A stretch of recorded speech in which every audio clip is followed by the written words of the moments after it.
আসসালামু আলাইকুম। বরিশালবাসী আমরা দীর্ঘ 40 বছর 45 বছর বরিশাল সিটি কর্পোরেশনে আপনাদের সেবায় নিয়োজিত ছিলাম। আমরা সিটি কর্পোরেশনের কর্মকর্তা কর্মচারী, আমরা জনসাধারণের সকল প্রকার সেবা দিয়ে আসছি বিগত দিন থেকে। কিন্তু আমরা চাকরির শেষ জীবনে আইসা আমরা আমাদের পাওনাদি পাইতেছি না। আমরা আমাদের পরিবার পরিজন নিয়ে দুর্বিষহ জীবনযাপন করতেছি। আমরা একাধিকবার কর্তৃপক্ষের কাছে আমাদের আবেদন করা সত্ত্বেও আমরা সেরকম কোনো সাড়া পাই নাই। বিগত দিনে সাখাওয়াত হোসেন সাকু নামে আমাদের এক কর্মচারী সাবেক মেয়র সাদেক আবদুল্লাহ সাহেবের পাও ধরছে একাধিকবার, তারপরও তার মন গলে নাই। তিনি কিছু মুষ্টিমেয় তার পরিচিত লোকজন তাদেরকে সে টাকা পয়সা দিয়ে গেছেন, কিছু মরহুম লোকদের টাকা পয়সা দিয়ে গেছেন, কিন্তু আমাদের কোনো টাকা পয়সা দিয়ে যান নাই।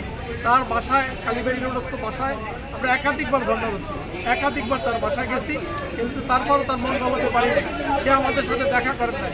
পরবর্তী খোকন আবদুল্লাহ সাহেবের কাছে আমরা আসছি এবং তার কাছে আমাদের দাবি জানাইছি যে স্যার আমাদের প্রভিডেন্ট ফান্ড গ্র্যাচুইটি এবং আমাদের লাম গ্রান্টের টাকাটা দেন, আমরা আমাদের পরিবার পরিজন নিয়ে দুটো ডাল ভাত খেয়ে বাঁচি, আমরা একটা ব্যবসা বাণিজ্য দিই। বরিশালবাসীর কাছে আমাদের দাবি যে আপনারা দয়া করিয়া আমরা যাতে আমাদের পাওনাদি পাইতে পারি, আমাদের পক্ষে আপনারা সমর্থন দেন। বাংলাদেশ হরিজন ঐক্য পরিষদের সভাপতি আমি।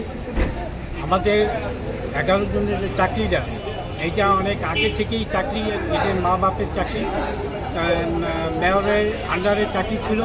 মেয়র সাহেবে সবসময় আমাদের লোক যদি মারা যাইত চাকরি অবস্থা, তখন ওই চাকরিটা তার ছেলে মেয়ের জন্য এইগুলো ব্যবস্থা করত।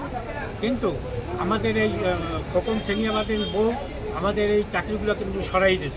কিন্তু এই চাকরিগুলো আজকে আমাদের মা বাপ মারা গেছে, ছেলেপানকে উপযুক্ত ছেলেপানকে চাকরি দেওয়ার জন্য আমাদের দাবি ছিল, সেই দাবিগুলো মেয়র সাহেব পূরণ করছে। কিন্তু নূতন মেয়র লাগিয়েই আমাদের এই চাকরিগুলো বরখাস্ত করিয়েছে চাকরি।